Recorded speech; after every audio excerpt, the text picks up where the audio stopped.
Achieving is no longer a solitary pursuit, but a shared experience, fueled by our collective desire to find more meaning in our work. Let's not approach jobs or work as a day-to-day job. Let's approach it as an opportunity to change the world, and what would we go do differently then? Today, we're more connected than ever. If we harness our collective energy and embrace our diversity, there's no limit to what we can achieve. Office has helped me for 20 years build and start successful companies and bring ideas to life. The tools enable me to realize the full potential of what I believe I'm capable of doing. We believe technology can do this through intelligence that enhances the amazing things we're capable of, giving us the mobility to achieve wherever we are. By building trust so that teams can focus on what matters, and by reinventing how we collaborate to serve the uniqueness of each group. To me, what makes up a great team are those that understand that diversity is a great thing and really tapping into the strengths that people have. Microsoft is enabling our teams to take vision and ideas that were never possible before and make them a reality. That's incredible. So we can empower every team to achieve more.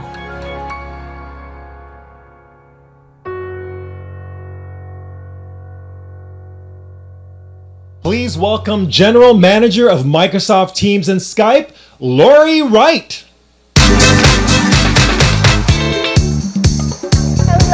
Hello. Thank you all for joining here today, both in person and online. It is great to be back in Orlando. You see, for me, this is my hometown, and my first job out of college was just down the street here where I worked for Disney. And no, I was not Minnie Mouse or Cinderella, but I did get to work on an enterprise data warehousing project, and that was just as magical. But way before working for Disney, when I was in middle school, I worked for my dad in his small business. And what I did for my dad was I would go in every day after school and I would answer the telephones. And so I would come in, I'd sit behind a reception desk, and I would wait for the phone to ring. And this was before the world of caller ID, so you had no idea who was on the other end of that phone. You would pick it up, and you would wait for someone to tell you who they were and what they wanted, and then you would jot down a note on a memo pad, and then you would rip off the memo pad, the note, and then I would physically walk it over, and I would set it on the desk of whoever it was for. And oftentimes, the desk was like littered with these pink memo pads, and I would hope that someone would call that person back. And I guess at that point in time, that made me the original unified communications. But you know, we have come so far since then. Technology has taken us to places we could not have imagined. When you think about the workplace and what's changing, companies are becoming more global. Companies are becoming more networked. The teamwork is getting more distributed. And then at the same time, the nature of the way that people want to work, that is changing too. When you think about people today, gone are the days of hierarchy. People want to work with openness and inclusion and transparency like never before. And they want tools that help them work in this way too. And so that is what we delivered. In March of this year, we introduced a new product called Microsoft Teams. In less than 6 months, we have 125,000 organizations around the world using Microsoft Teams. This growth is incredible. And so what we're doing now is we're looking and saying, gosh, it's amazing how the workplace has changed. Other numbers, Skype. Today, every single day, there are 3 billion minutes happening on the global Skype network. 3 billion minutes. For our business customers, usage has doubled in the last year. Doubled. And so we think about what is driving this? What is driving the success of Skype? What is driving this usage? It's you. It is the customers and the partners in this room who have helped us, who have driven us forward. And so I want to take a minute and just say thank you. Thank you on behalf of Microsoft.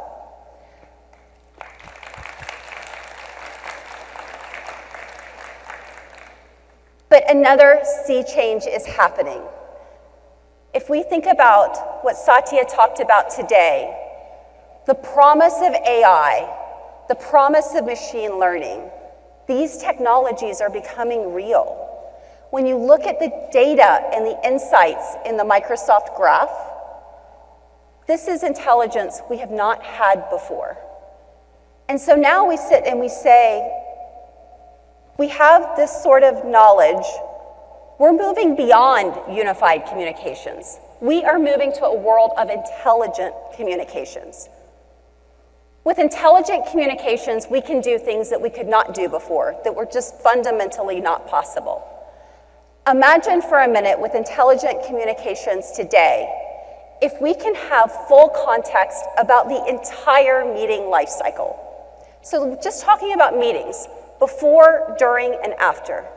What if before a meeting, you know everything about who you're going to meet with and what you're going to meet on? You have all of that context. Then during the meeting, you have no barriers. There are no language barriers.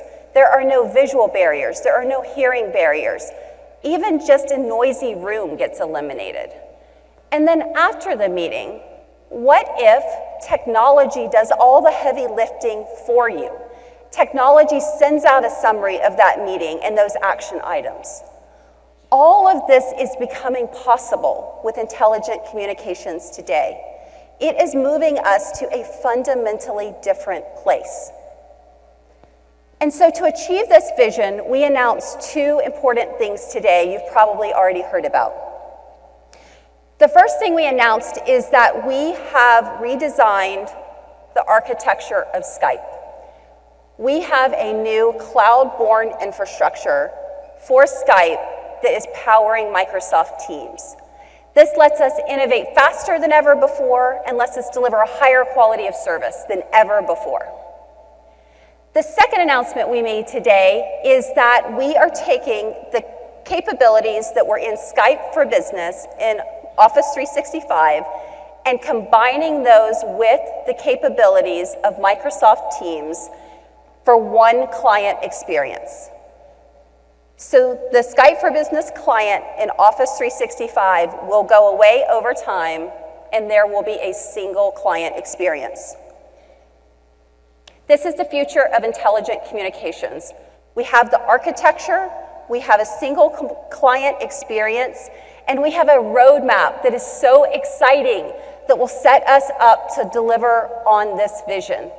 And so what I want to do right now is, rather than continue to tell you about it, I want to show it to you. So I'd like to invite out a good friend of mine to the stage, Farron Roper, and Farron is going to do a little demo for us. Thank you. Microsoft Teams.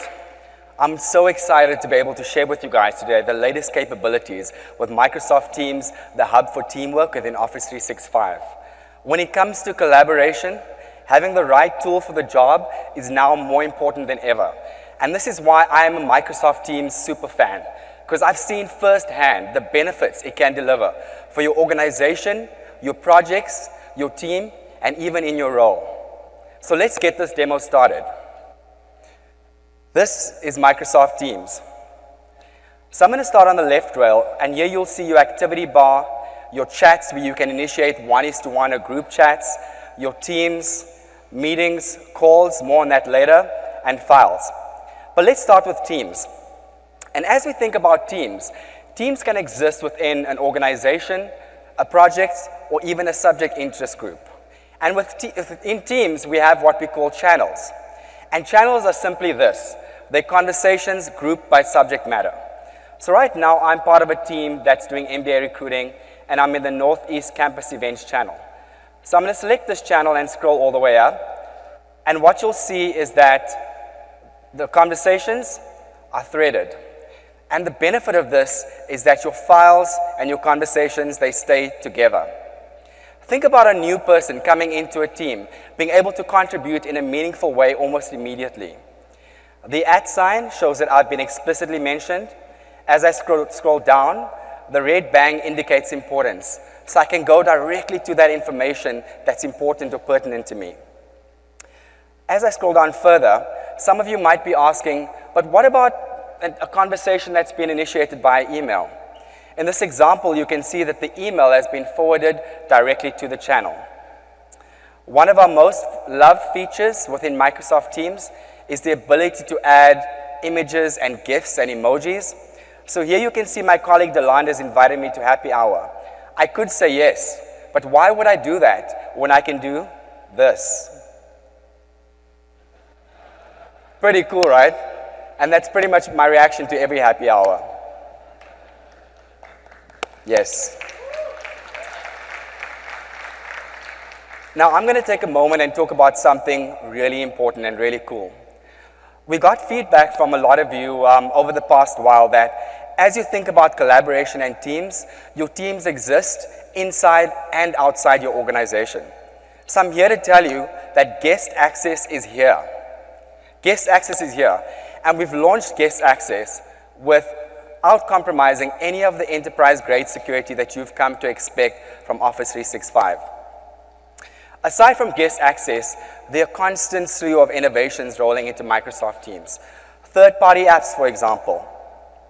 I'm going to scroll down in this thread and share with you one of our customer favorites, SurveyMonkey, a very useful tool for taking a quick pulse on your organization, your culture, or a project. You may have also heard that Microsoft has recently partnered with Adobe. And as a marketer, I can tell you I'm really excited about the prospect of being able to access Adobe Cloud assets right from within Microsoft Teams. Bots are another one of my favorites, not because I'm lonely, but because bots are a great way of automating team tasks. So right now, I'm going to initiate a bot conversation with a perennial favorite called Growbot at Growbot. There we go. Please give kudos to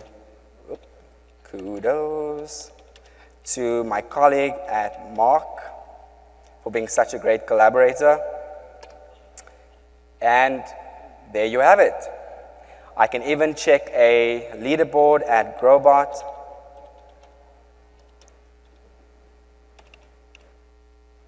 Let's do that again. Leaderboard.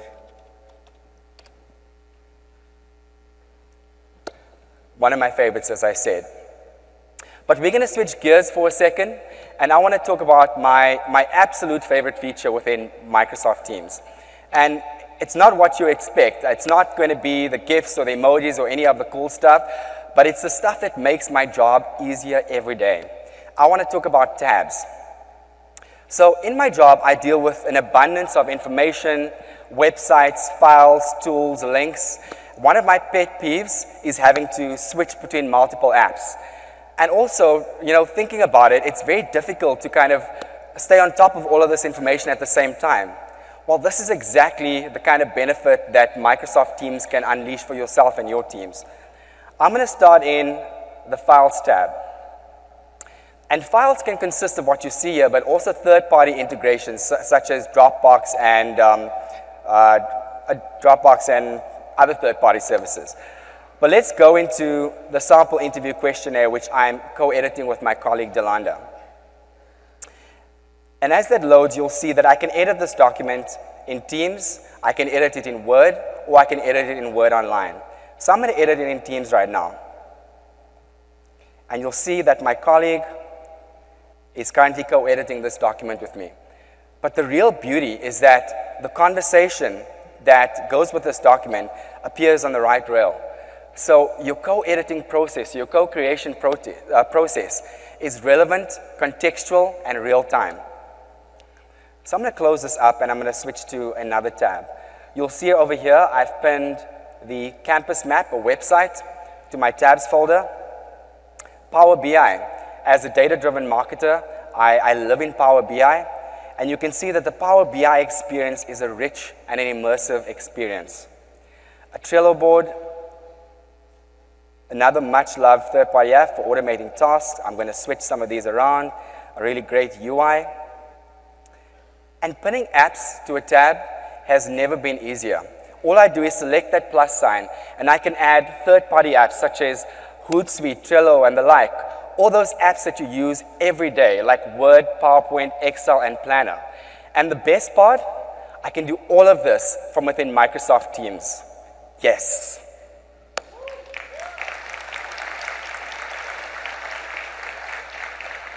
Now, communication and collaboration to me are hand in glove. Here to share with you some of the latest features in intelligent communications, please give a hand to my colleague Mark. Thank you. Thanks, Farron. Hi, everyone. I'm Mark. I'm a product guy. My team is responsible for delivering all the experiences around people, presence, and calling. And so what Farron just showed us was how teams can use all the chats and all the capabilities in channels to be able to come together and really collaborate and do more together. What I want to show you is how we're taking all the capabilities in Skype for Business that we've been building over all these years and bringing them right into Microsoft Teams to make collaboration even richer and more dynamic. So let's take a look. We've got, when we started all this off, we realized that really the foundation of any collaboration was a relationship. And all of you have been using Skype for Business for many years, and you've been collecting contacts in that application for a very long time, and possibly even organizing them into groups and arranging them in a way that makes you more efficient and more effective. Shouldn't those be available in Microsoft Teams? Shouldn't you be able to just pick up all that work that you've done and preserve that? Well, we have a Contacts tab now in Microsoft Teams that allows you to do this. And the first time you run Teams, we're going to import all of your Skype for Business contacts and groups right in, so you can be productive on day one. In addition to that, of course, this works just like any other buddy list. You can go ahead and click on different conversations and jump to them, right? So you can see what people are discussing. We've also taken presence, and you can see it here all the way through the application and all through your buddies. Some of them are available, some of them are busy. It used to be that presence was different in Microsoft Teams and in Skype for Business.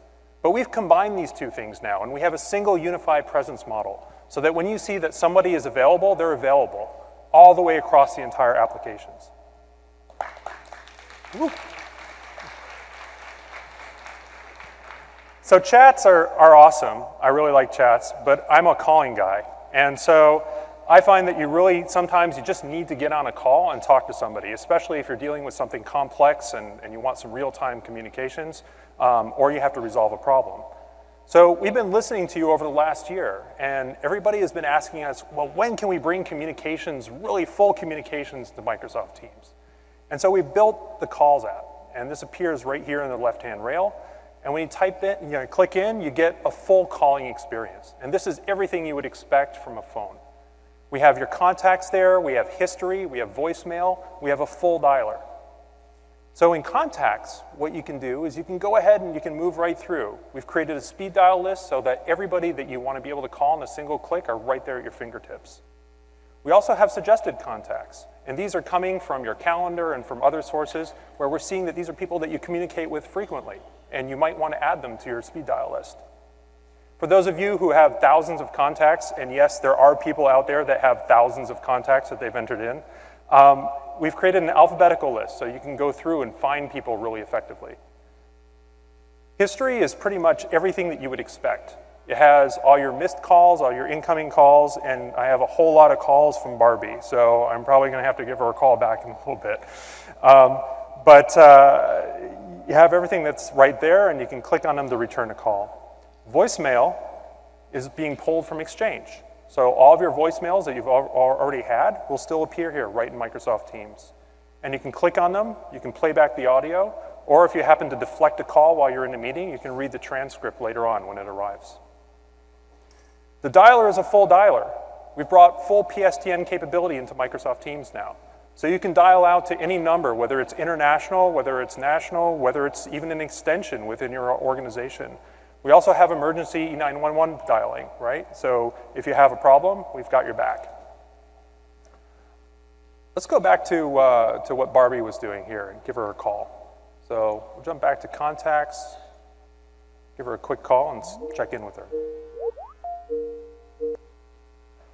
Hey, Mark. Hey, Barbie.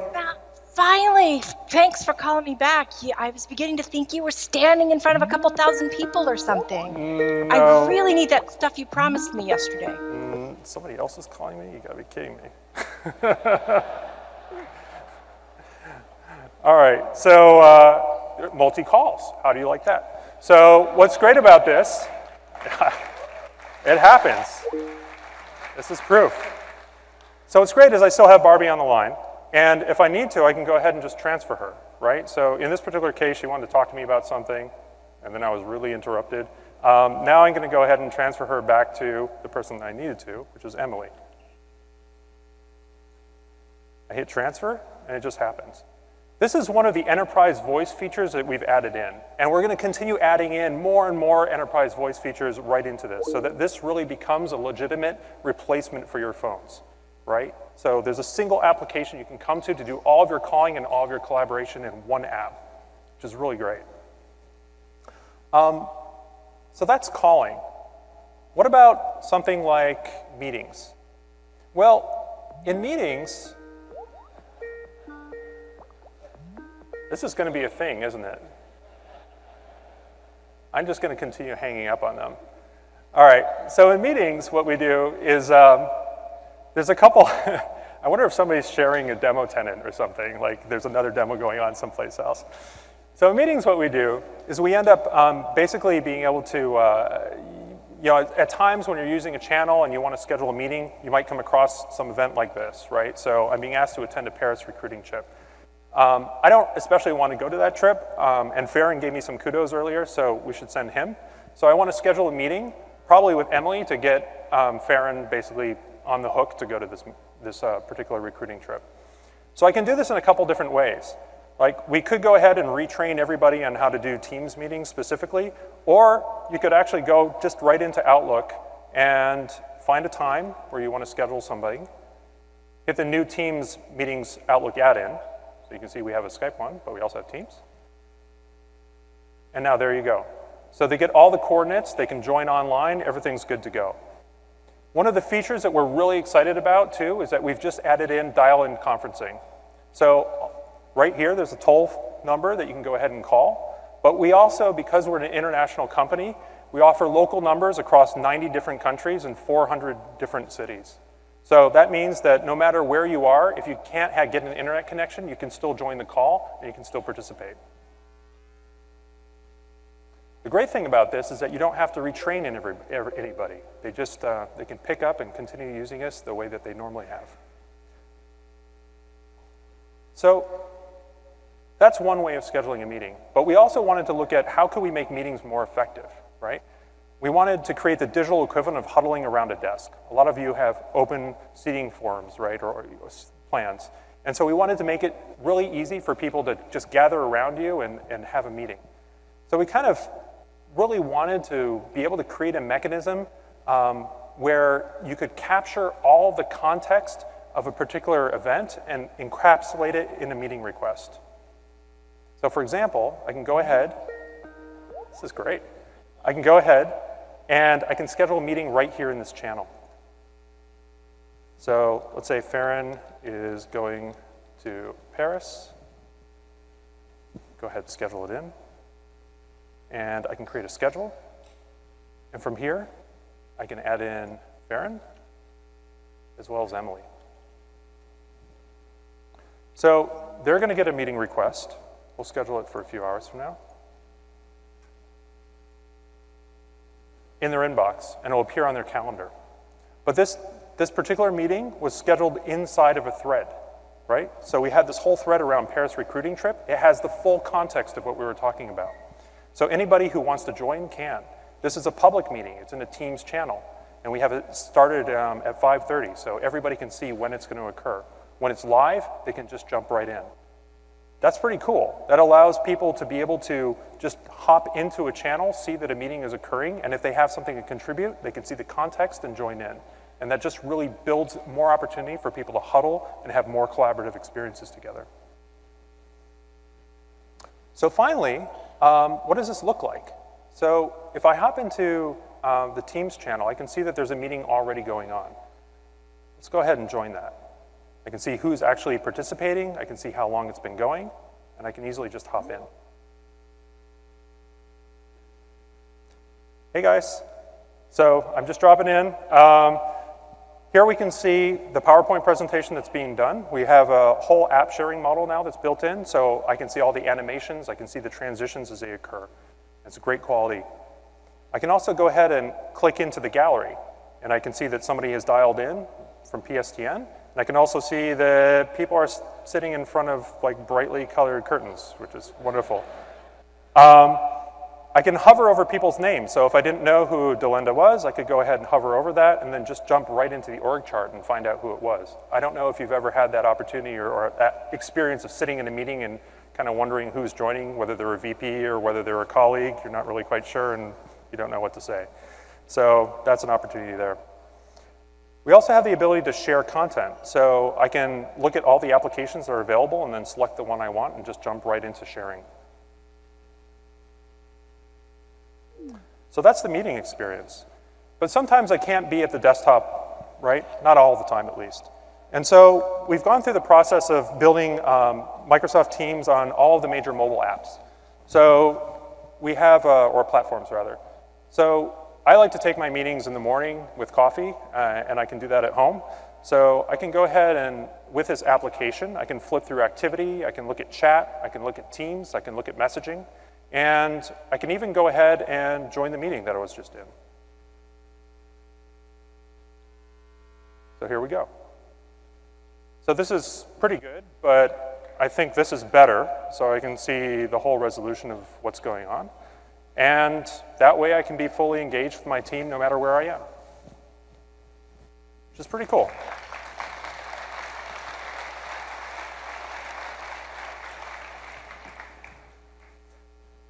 So that's pretty awesome, but how many times have you actually missed a meeting and you really wish you could catch up, right? If there was a way that you could see what had happened in that meeting, you might have been on vacation, something important happened, and you just don't have context for it. This is the part of the meetings experience that I'm most excited about because it really brings forward a lot of the intelligent communications promise we've been talking about. So, for example, with recording interview best practices, this is a meeting that occurred while I was in a different meeting or in a channel or off on vacation. This was a channel meeting in itself, and because it was recorded, it now just appears, the recording just appears in the channel. So anybody in the team who happened to have missed that meeting can just rejoin it and go look at it and experience it as though they were there. This is a great feature, right? This is really powerful. This allows me to step back in and get context over what happened when I wasn't in the organization.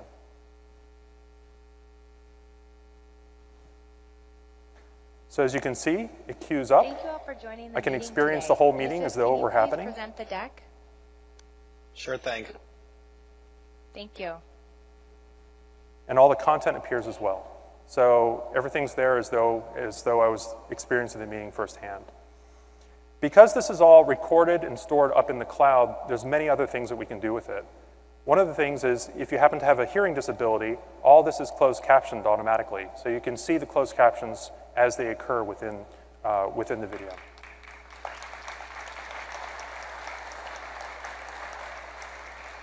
What's great about this is that there's a full transcription now behind this meeting, which means that if I need to find a specific moment in it, like when they told me I should really go check and see what room I was supposed to be in, I can go ahead and click on room or type in room, search against that full transcript, and then jump to that moment in the video where that word was uttered.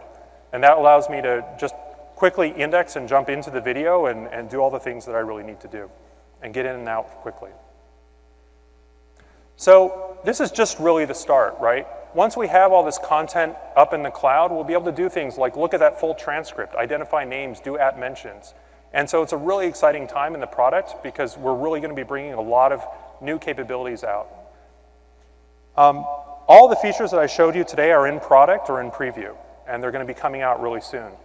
I'm really excited to be able to show these with you and show you how we're progressing against our vision for intelligent communications. Thank you so much. Lori will join us now. A huge, huge thanks to Farron and Mark for that. I hope you're starting to see why we are so excited about Microsoft Teams and the future of intelligent communications. What I want to do now is welcome out a couple of our customers who are using this product and have them talk to us about their experience so far. So I'm going to welcome out onto the stage Jason Warnke from Accenture and Brian Gillespie from Cerner.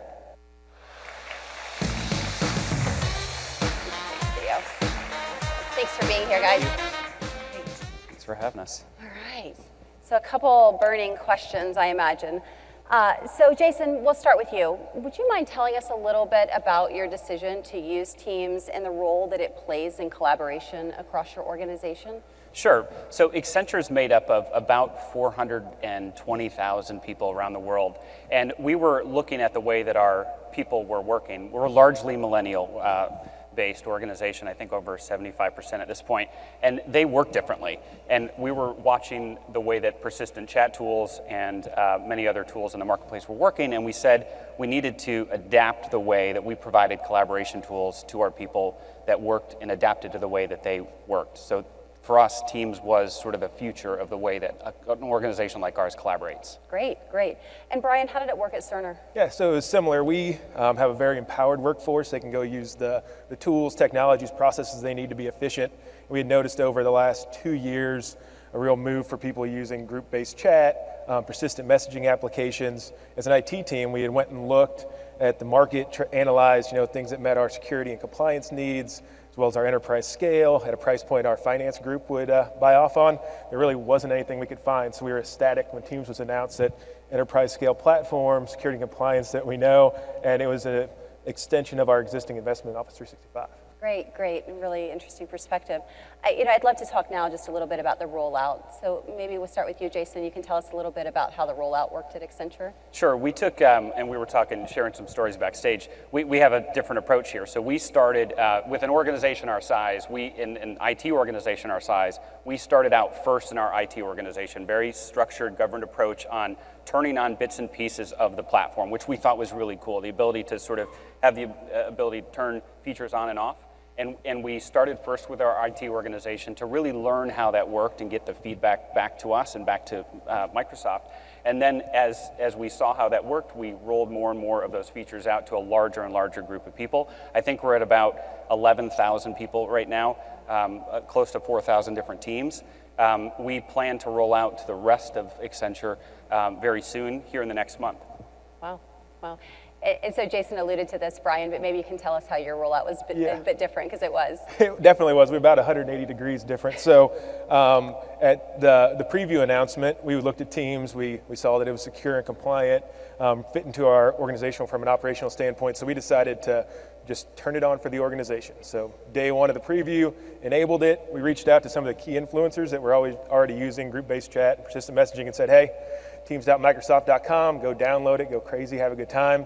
And then over the next 2 months, we just saw huge organic growth outside of the organizations we had even reached out to across Cerner. So it was very exciting. We did then, as we got ready for GA and the rollout, we made a large announcement to all of Cerner to say Teams was available. We didn't really want to go down the governance path, though. We wanted to do more guidance. So we took a good set of use cases that we thought kind of summed up collaboration at Cerner and aligned the tools that we thought best used for those use cases. So one-on-one communication, maybe use Skype for Business. If you're going to have a meeting, you use these tools. We have a social messaging platform.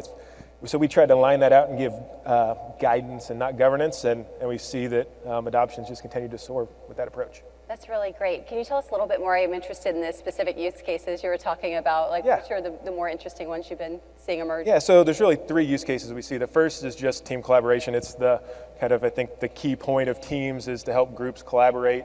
We've seen people go as far as using it completely for their internal communication and kind of backing away from email and instant messaging. We see it be really beneficial to our international teams that aren't in the office at the same time. IM doesn't work well when both people aren't in the office because you can't have those communications, and it also opens up transparency to the conversation that normally would have happened in instant messages or emails, both the conversation that's happening in the US and the conversations happening in India and the conversations between the two groups. Second use case is kind of ad hoc projects. So we put on a internal engineering conference every year at Cerner, so pretty large work effort to get that done. That used to be planned through email, IM, spreadsheets on a file share. So they're using Team and its integration with Planner and Office Online to do that and organize that project. And then we've seen some formal use cases emerge. So our immediate response center, it's a situation center for when an incident happens in our data center. They still use the exact same incident response tools they've always used to page out the technical teams. But now they basically transcribe the incident in Teams so that other people in the organization that want to learn what happened come up with ways to prevent that in the future, as well as shift handoffs. Now they have this transcribed work effort that's gone into it so they can really pick up and switch shifts easily. Great, great. Jason, how has collaboration changed at Accenture? So what we used to enable, very similar, we used to enable a bunch of different tools and business applications, whether they were home built or they were SaaS platforms that we consumed from the marketplace. And what our people were having to do was swivel chair from application to application and website to website. And really what we've seen changing is now we're building these things into the conversation platform. We're enabling people to use Teams as really the cockpit for the way they do their work and bring the applications and those use cases to them, which is a big shift for us. Great, great. All right, last question for you both. So what's next for you? So it's just continuing down the adoption path. So as new features come out, so guest access was recently announced. It's a huge thing for Cerner. We work with a lot of partners and our clients, so we can take those use cases that we're holding out in other tools and pull those into Teams, and I think we'll continue to see that as we move forward. Great, great. All right, so you guys are actually using some of the intelligent communication stuff. How's it going? It's going great. So we at Accenture are heavily reliant on Skype for Business. We're at about 320 million audio minutes a month. Wow. So it's not just a part of our day, it's a part of almost every hour of our day.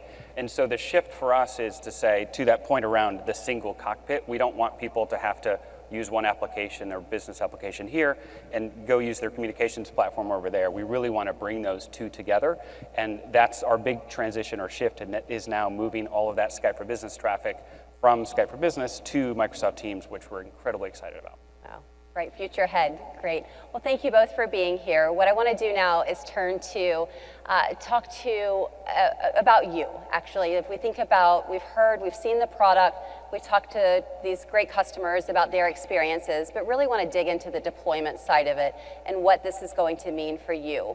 And so I'm going to welcome out Bob Davis, who's the Corporate Vice President of Office 365, and he and Ben Canning are going to take us through what the deployment is going to look like. So welcome out. Great, thank you guys. Thank you. All right, thank you, Lori, and thank you, Brian and Jason. I think it's always amazing to hear from our customers. I thought I'd start first by just a show of hands. How many of you are in IT at your organizations? Yeah, quite a few, about 90%, at least in the part that I can see right here. Well, lean in a little bit, because this is a part of the conversation that we're going to have today that is all about you. But first, a little bit of a story. When I first started at Microsoft, I was in our IT organization. I also was one of the founders of Office 365. So I've been part of the journey of customers to our cloud since the very first customer and first user moved to Office 365. But prior to that, I was in our IT organization, and for 10 years, worried about how we could use technology to drive business change at Microsoft. And so I sat in the same chair as all of you and thought about how to do change effectively and bring value to Microsoft. You know, Microsoft's a technology company, and we're a little over 100,000 employees, but we're not different from all of you. You know, we have engineers, and we have architects, and we have business administrators, and we have executives, we have artists, we have electricians, we have attorneys, we have sales professionals, and we have support agents. So we're not that different from all of you. I've played a role in fundamental changes at Microsoft in moving from one technology to another, and I've heard frustration when those changes weren't managed properly. On the other hand, I've seen the successes and the energy and enthusiasm and excitement that's unleashed when we're able to help employees transform the way they work. Change is personal, and it can affect morale and culture in many different ways. So based on our experience, we've developed 3 important principles around change. One is to be transparent. We want you to understand when change is coming, the implications for you, and how it will be implemented. We also want to empower you, particularly those of you in IT. We want to put you in control to handle change at your pace and ultimately make you the hero. And then lastly, we want to communicate at every stage along our journey, make sure we're being open and transparent with our communications. So we've learned a lot. We've learned that change is as important as any feature in our product. It means that we spend our engineering on IT admin tools and on in-product end-user notifications to help them along the journey. Now, I've had an opportunity to talk to a few customers about the changes that we've talked about today. You heard from some of our customers with Accenture and Cerner. And I'm sure you all have questions. And there's 3 questions that I've heard from many of the customers that I've talked to. One is, what does this mean for Skype for Business Server? Many of you run Skype for Business Server on premises, or you run hybrid with the cloud. And we want to talk to you a little bit about that. Secondly, I've heard from customers, is Teams really ready for me and my customer and my company? And third, we've heard from many of you, how is Microsoft going to help us in this transition? So I'd like to welcome up Ben Canning, who's our Director of Program Management for Skype for Business and Teams. Ben and his team have spent a lot of time thinking deeply about these important questions, and Ben is going to share and show how he and his team are addressing these important questions. Ben. Thanks, Bob. All right, so those are 3 really great questions, and we've seen some pretty cool stuff today. It was pretty cool, wasn't it? Right? But those are the 3 killer questions that I have been thinking about, and that I expect that you are all thinking about. You've put a lot of investment in Skype for Business Server on-prem, and you are going to need that for a long time. Is that still a safe investment for you? Number 2, is this Teams thing really ready for me at enterprise scale, and have you sort of thought this through? And number 3, if it is, how are you going to help me transition my users over between these 2 environments? So that's what I'm going to talk to you about today. Let's start with Skype for Business Server vNext. We know that many of you are very committed that we're going to need Skype for Business Server for the foreseeable future, and that we're going to need to continue to support hybrid environments.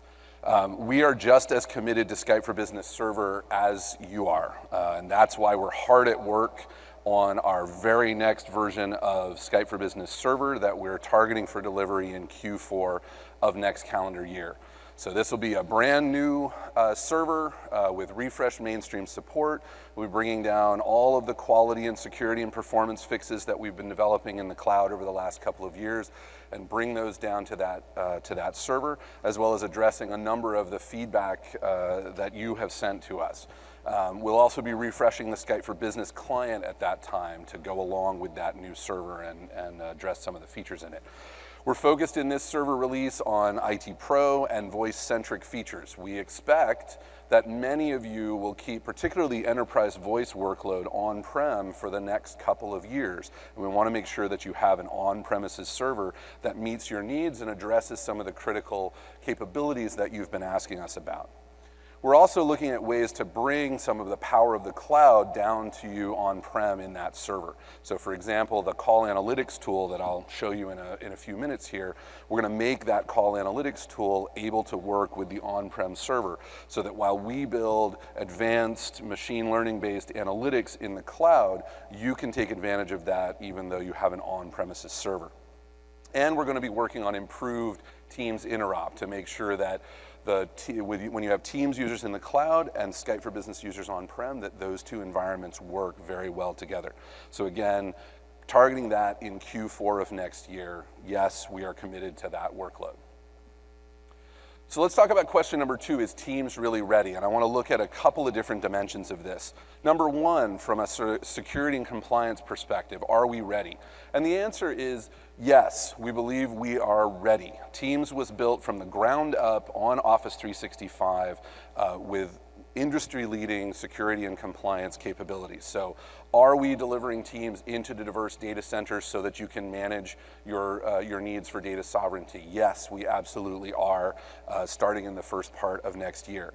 We have built Teams Mobile from the ground up with MAM and conditional access and modern authentication and certificate-based auth all in mind.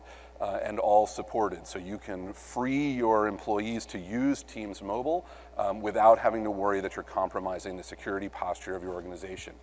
We are delivering great persistent chat capabilities, and we're coupling those with the delivery of retention policies so that you can control how those persistent chats are archived and how that data is managed.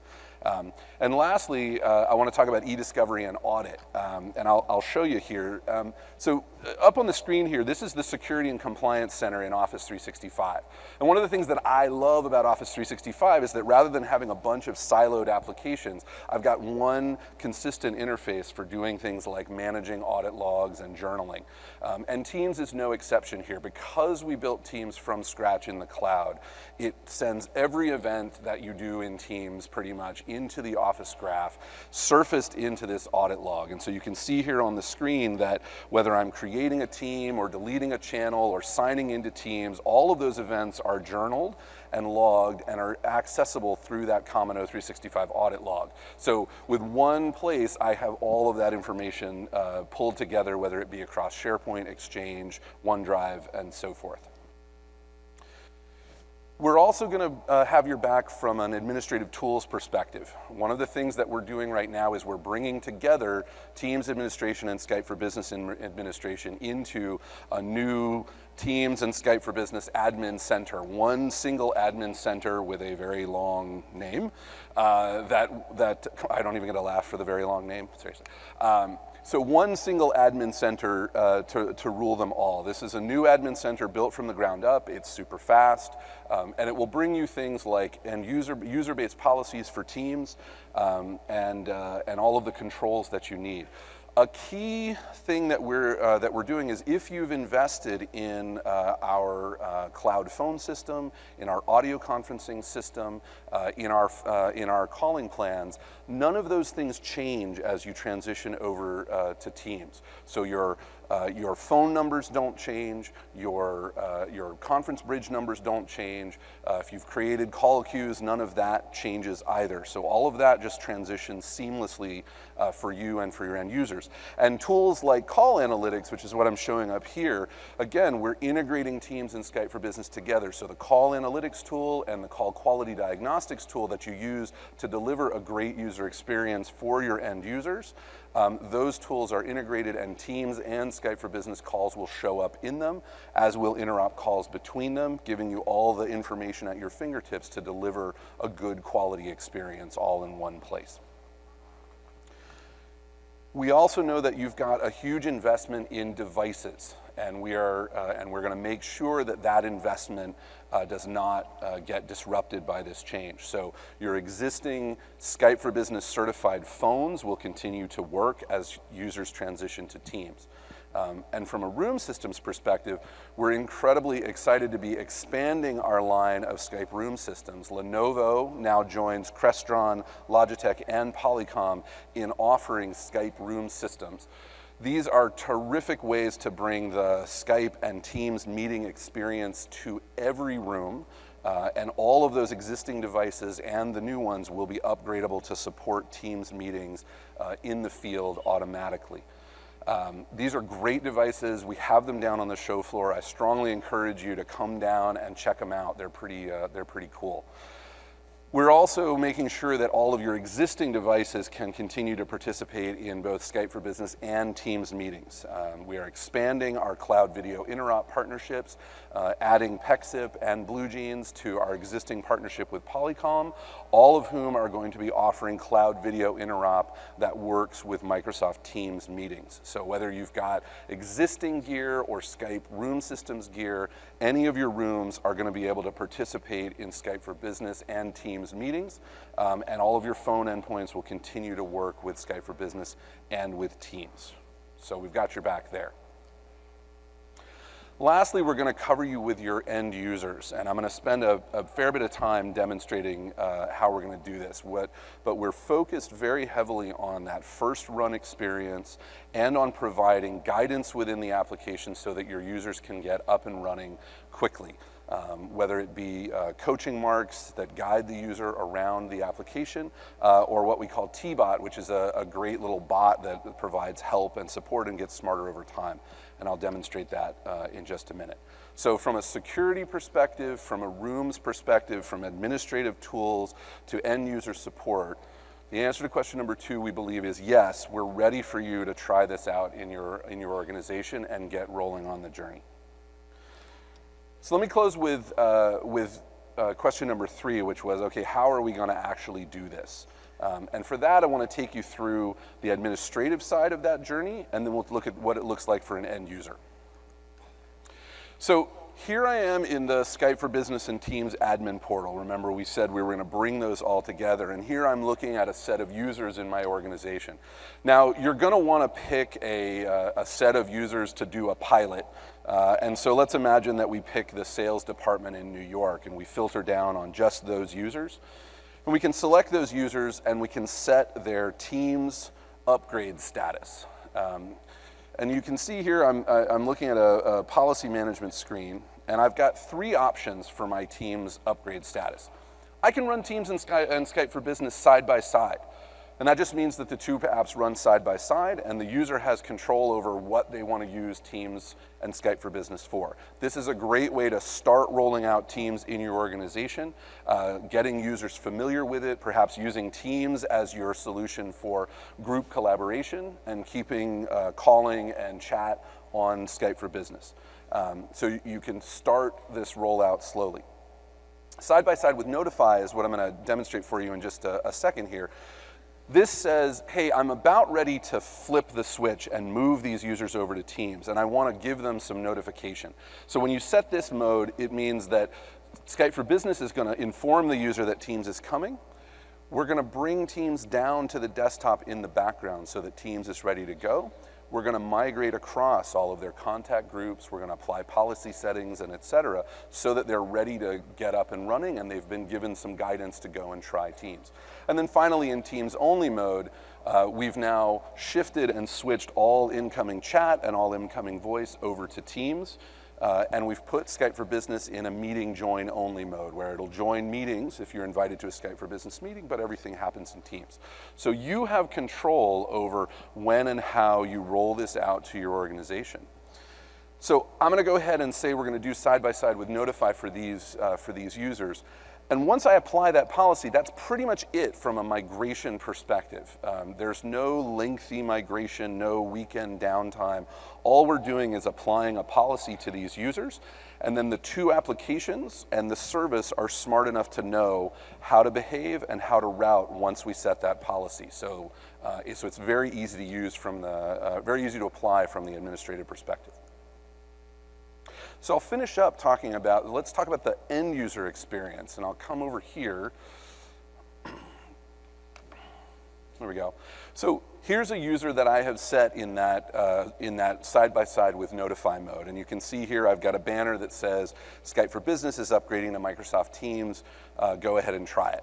And you can see this user has got Poker Buddies and the Orlando sales team and et cetera. When I go ahead and click Try It, Teams is going to come right up. And you can see here that the Orlando sales team and the Poker Buddies and et cetera are all ready to go. So we've transitioned over all of the contact lists that this user had. And if it's a first run experience, they're going to get a bunch of coaching about, okay, how do I find where to go and so forth. So This allows you to get the user up and running. You didn't have to worry about a separate deployment of Teams. You didn't have to worry about a separate migration process. All you had to do was apply that policy, and the apps made the right thing happen.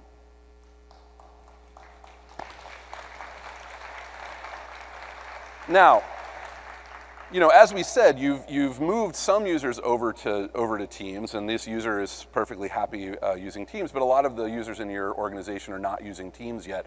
They're still in Skype for Business. So we want to make sure that interop is a strong player in the experience. So you can see here that Adam is another colleague in my organization, and Adam is still using Skype for Business. And you can see that by the little Skype logo that we've put on Adam's name here in my recent contacts. And you can also see this banner here that says, hey, this user's using Skype for Business. So all of that cool stuff with, you know, babies jiggling around and persistent chat, you know, Adam doesn't get that. But I get to see Adam's presence, and Adam gets to see mine. I get to chat with Adam, and Adam can chat with me, and calling will work. And let me show you how that works. So let me say, hey, Adam, give me a call. Now, I'm just the IT guy, so here's Adam. I don't have 15 people backstage. I'm just the IT guy. So here's Adam in Skype for Business Mobile. So I just got, hey, Adam, give me a call. And if I go ahead and call back, we're going to get that call right here in Teams, just like that. So that call just works, and everything, you know, that you would expect in terms of transfer and hold and all of that good stuff works. So you don't have to make this like, oh, everybody's got to go to Teams or everybody's got to be on Skype for Business or what do I do? You can be on Teams, you can be on Skype for Business. I can send a call to you, you can transfer over to her. It's all going to be good. So let's go back to, oh, sorry, one more thing. One more thing I wanted to show you is T-Bot. So I talked about the need to provide, you know, end users help to make this transition happen. And we're going to do a first run experience. We did the banner. Another thing that we're doing sort of on this theme of intelligent communications is that Teams comes out of the box with a bot called T-Bot that's all about training. So if I was a Skype for Business user who's moved over to Teams and I wasn't really sure, like, hey, how do I chat with someone? I can ask T-Bot. And T-Bot's going to come back and say, oh, here's how you send a private message. T-Bot gets smarter over time as we see the questions that get answered. And so rather than calling your help desk, they can ask T-Bot 24 hours a day, 7 days a week, no matter where they are. And T-Bot's going to tell them what they need to do. It's a great example of integrating intelligence into the experience so that we get it better and better. So with that, let's go back to this slide. So, we asked 3 questions. Am I safe on Skype for Business server? Yes, you are. Am I ready to move Teams across my enterprise? Yes, you are. And is Microsoft going to help me do that? We've just shown you how that's going to happen. We launched a new website today, this aka.ms Skype and Teams. It has a ton of documentation on it about how to think about the transition, how to phase it out in your organization. We invite you to start on this journey with us. There are over 125,000 organizations in Office 365 that are already using Teams today. We invite you to be one of them, and we look forward to working through this journey with you. Thanks a lot.